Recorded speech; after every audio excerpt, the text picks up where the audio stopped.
Hi. This is Currency C-Drama. Today, we will review Chinese drama Eternal Love of Dream, Episode 11.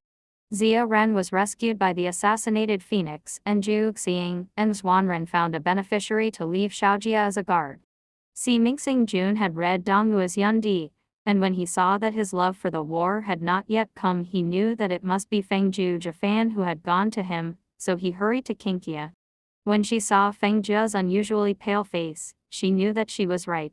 Feng Jiu naturally did, and she used a magic spell. Feng Jiu had to tell the truth.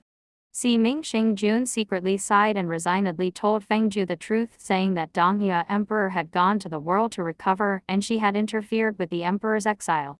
The Emperor's cultivation can be restored, so he can tune the mysterious depth.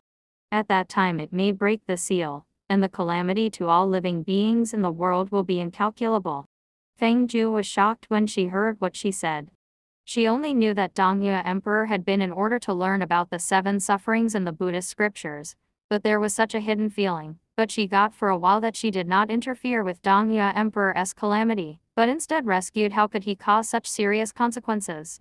Xing Jun told her that Dong Hua Emperor had to go through the affair of the 3 emotions in the world. The design on the transport book was originally that the emperor would be seriously injured in this battlefield, and was rescued by the palace maid Zhou Mingxi. A drink while sipping wine, thinking about what she should do in the palace. At this time, the shopkeeper greeted excitedly, saying that Chang'ango and the pro-beauty had entered the city and everyone ran out to see the beauties.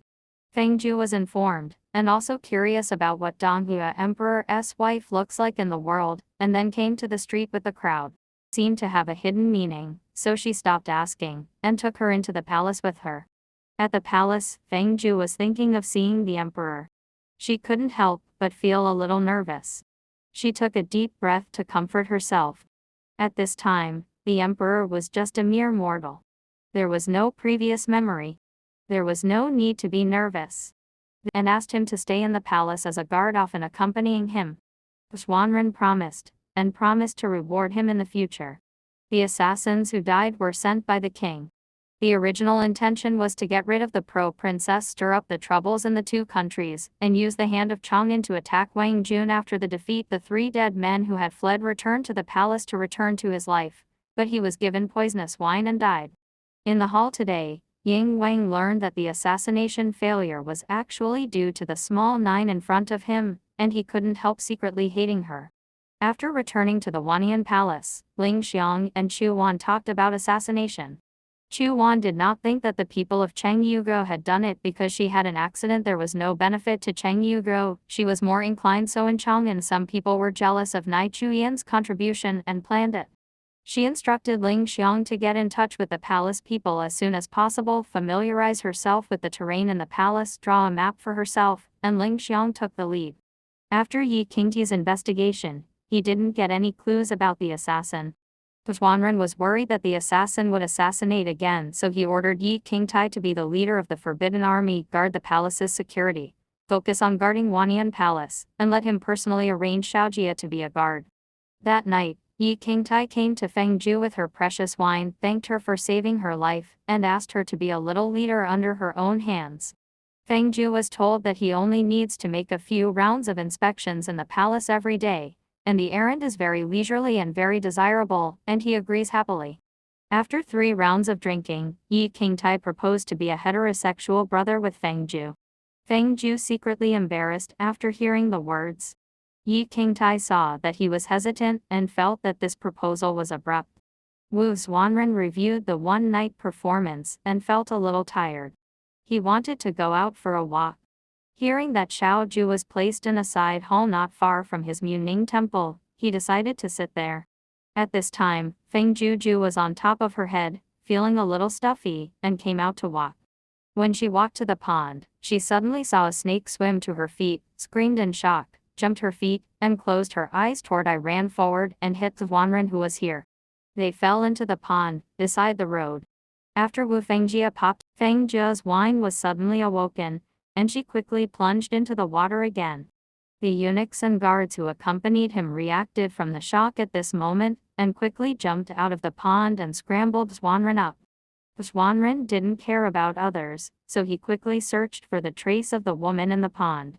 After Yi Qingtai learned of the incident, she hurried to the pond, but the guards searched the pond several times, but found nothing.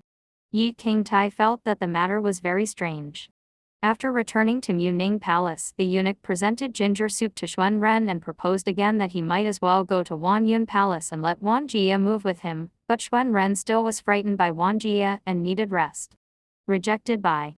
The next day, Xuanren summoned Yi Qingtai and Feng Jiu and ordered them to search for the falling woman in the palace, saying that she had never seen such a beautiful woman, and fell in love with her at first sight. Be sure to find her. Feng Jiu was surprised, and she wanted to win the emperor's favor in her dreams, but didn't want to have anything to do with him in the world, which affected her calamity. So she said privately to Yi Qingtai, the woman's origin is unknown, her motive is suspicious. Don't let Xuanren find her. Yi Qingtai heard this, and was deeply convinced that the two hit it off right away, and now they reached an alliance of idle work. Yi Qingtai took Feng Jiu to see his brothers, and the guards saw her thin and weak, and could not help contempt. Feng Jiu Jia emerged at that time, and then proposed to compare their efforts. As a result, all the guards were not her opponents, and everyone was convinced. Taking advantage of their test, Yi Qingtai went to visit the falling woman again, and checked the roster in the palace. It was found that no palace girl named Zhou Mingxi had entered the palace in the past 5 years. Feng Jiu could not help feeling a little surprised when he heard about it.